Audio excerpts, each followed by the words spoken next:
Hello guys, and welcome back to another video. This is just going to be my ride rankings, what I think of them, what's my personal opinion and stuff, so hope you enjoy. Let's get started then. Right, at 10th place is Hyperspace Mountain. In total I give it an 8 out of 10. The launch on it, unfortunately, it doesn't give you the launch feeling that you get on normal roller coasters. It's a belly going feeling almost. The rest of the layout is unbelievable though, it doesn't disappoint. The inversions are really whippy and fast, and it's actually surprisingly quite smooth. The twists that happen are amazing. I don't know what else happens in the dark. Whatever does, it's amazing. But yeah, the darkness combined with the theming, it's really good, really wildly themed, is that the word? But yeah, the music on the ride is actually really loud, especially at the end. It blasts into your ears. It almost made me deaf, and yeah, I didn't know what happened when I first came off it. I was just stunned with how good it was, I guess, in the end. At 9th place, it is Kumali. I give it an 8 out of 10, but it's quite rough. It's very rough, but it's actually quite somewhat enjoyable. The drop on it is really fast and really whippy, and it's actually decently smooth, not too headbanging because you kind of pin back. And then the intense vertical loop after is alright. And then the Cobra roll is, to say the least, deadly rough. I had a headache just because of that bit alone. The Helix is it after isn't the worst ever. It's still a bit rough, but yeah, the only reason that I got a headache and it's so low down is because of that Cobra roll. It's horrible. It's like torture. So yeah, I wouldn't wish that to my worst enemy, sort of. In 8th place is Nemesis Inferno. Did I get you there? Did I get you? Well, no. But it's a 8.8 out of 10 to me. It's a really good ride for what I was expecting. I was expecting it to be like a little tiny baby ride, but it was not. The drop after I lifted was quite big. It feels massive for a 95 foot, whatever it is, high drop. The vertical loop after that is intense as hell.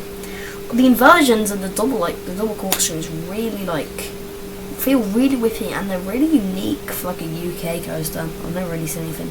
And the volcano theming is quite cool. It gives it a distinct atmosphere in a sense, kind of. Yeah, but I think what it stands out to is it's really weird elements that it has on it, and its theming is really good. So that's what I like about it. Really, it's quite fun. 7th is Velocity at Flamingo Land. It is quite good. I give it an 8.8 out of 10. For the UK's only motor coaster, it is really good. I mean, compared to other ones in the world, it's not as amazing, but it's still good. The launch on it is so intense, it's unbelievable. It makes my belly go so much.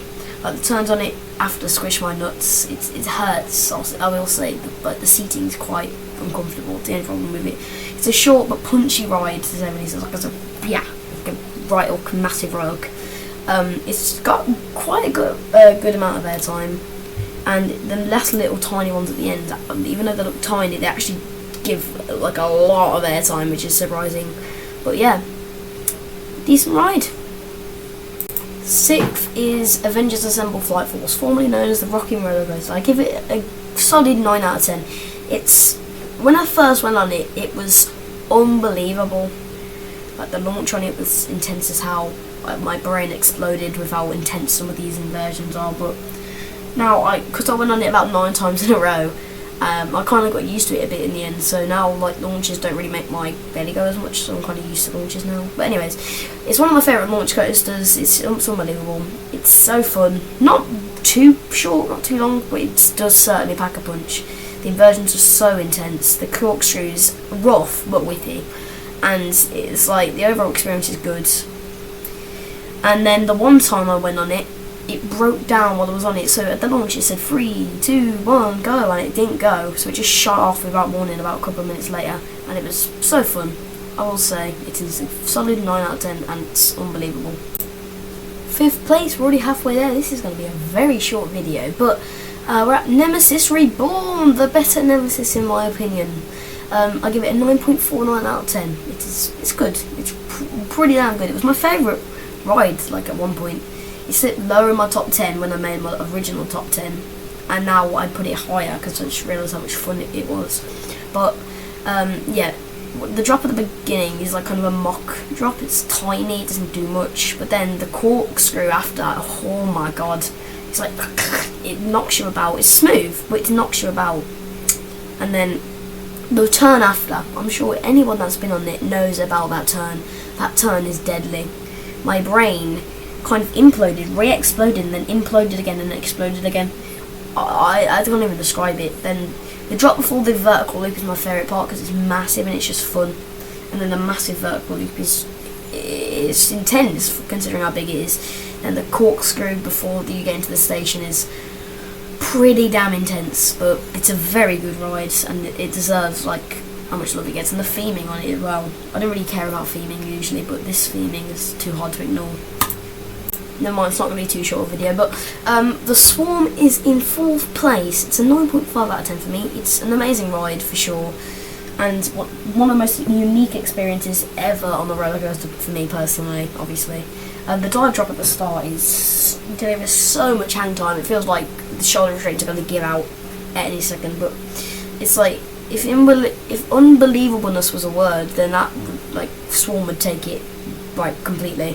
But as you it just pulls you down so fast as well at the bottom of the drop, considering it goes so slow at the top. But yeah, it's 60 miles an hour. Doesn't feel it though, really. But the tight twists and near miss elements are unbelievable. Especially like them inversions. Some of the inversions are so whippy. Like the one over the station as well is especially good. And altogether, the Swarm is an amazing ride, blending hang time, speed, and unforgettable manoeuvres into one standout of one big, amazing roller coaster.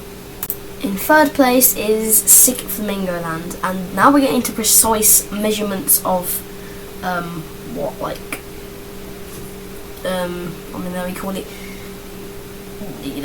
ratings. But anyways, I give it a 9.89 out of 10 to be very specific, because it's so fun. For a long time, like Sick was my favourite ride, especially because it's so intense at every bit, and I love intensity. And the drop at the beginning is, oh my god, it's so good. And the inversions are so intense. Like, it's smooth, but it's so intense. The drop at the start is amazing. And my favourite part is the heartline rolls. They hurt. They really, really do hurt on the legs.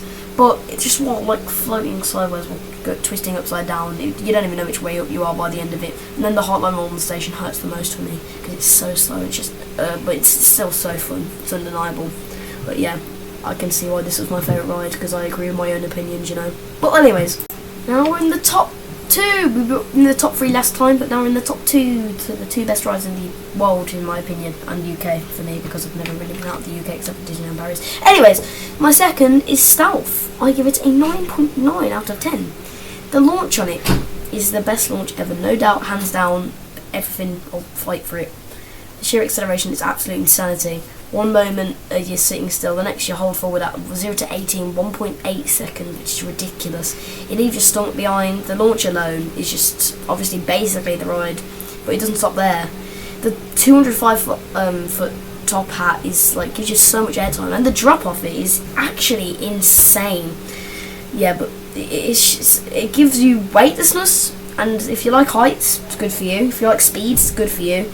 It's just amazing. I think everyone knows what my first favourite is, because it's quite obvious. But yeah, you get so much airtime on the airtime mill as well, the ends, which is surprising. Not the back though, because it just slows down too slow. But the front, and you get loads of airtime. But it's an amazing ride, I will say. I can see why it's my mum's favourite ride and my dad's. It's unbelievable though. You've probably guessed it by now. My first favourite ride. Hyperia, a 10 out of 10. Nothing will beat it for a while until I go out the UK, because every ride out the UK is more or less way better than Hyperia. But the lift hill alone for Hyperia is so scary. Like, you hold it so fast, but it just feels like it lasts for years. Like the click, click, click, click, click. It's so slow, but it's so fast at the same time. By the time you get to the top, about 236 feet in the air, like I'm questioning my life choices, wondering if what I've just done. But in an instant, like, you just drop. The drop on it is my favourite drop ever, and when you drop down, I don't even know how to describe it.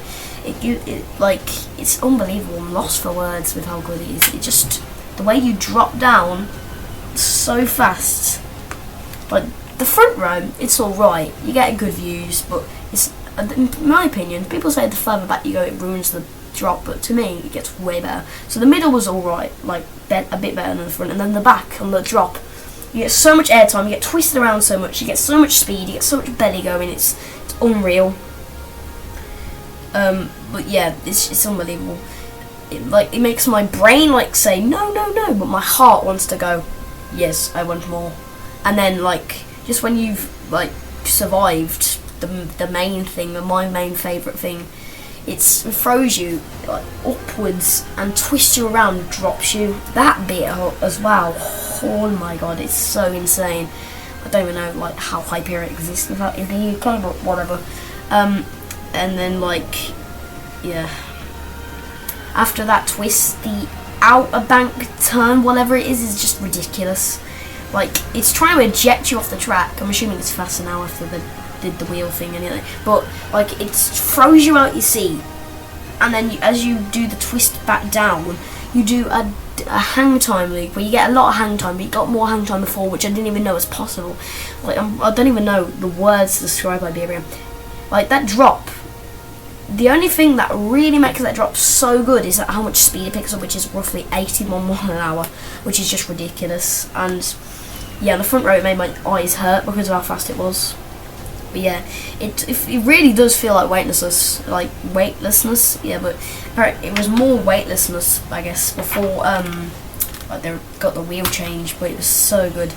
Like, if you like intensity, airtime, hang time, drops, that's the kind of roller coaster for you. Like me, I love all that kind of stuff. And I like inversions, but it's not like too many. But the inversions that it does have are insane.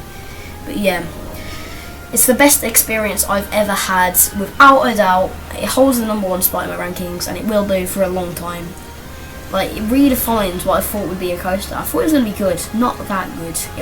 And it stands as my #1 coaster, and it will be for hopefully a while. And it will take a lot and a lot and a lot and a lot to dethrone it.